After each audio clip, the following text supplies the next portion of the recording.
all over the country talking about this issue, and I will tell you, despite what you hear from the gun lobby and people who do their bidding, a vast majority of Americans want us to tackle the epidemic of gun violence. And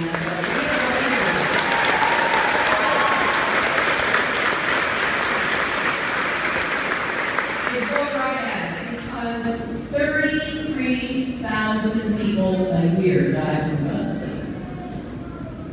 About a third from homicides, about a third from suicides, and about a third from tragic avoidable accidents.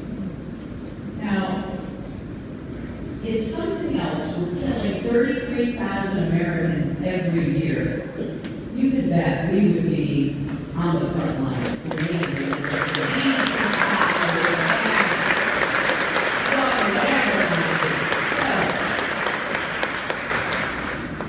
We have to elevate a lot of these stories. I have been honored to work with mothers who lost their children.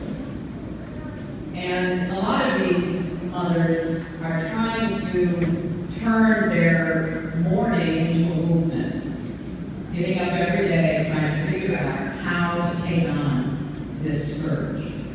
Here's what I think we need to do. We need comprehensive background checks. We need to close the online loophole, and we need to do everything we can to close the gun show loophole. And we need to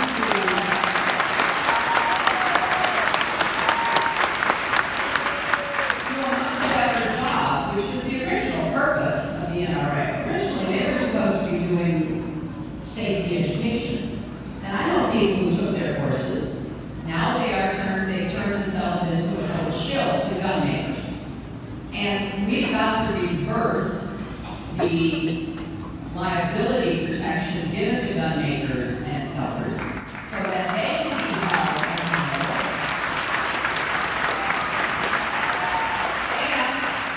And we have to finally pass a common sense bill.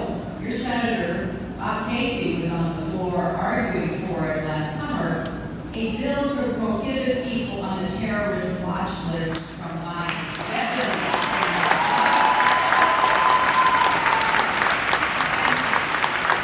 Everything I just said is supported not only by a big majority of Americans, but a big majority of gun owners.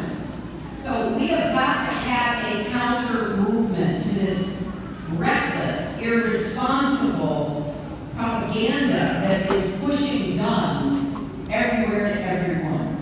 And I am well aware that this is politically challenging. I've seen that.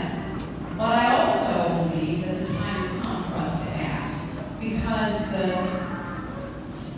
the deaths and the injuries and the losses are so great. Now, the gun lobby, whenever I say this, they say, well, you can't stop every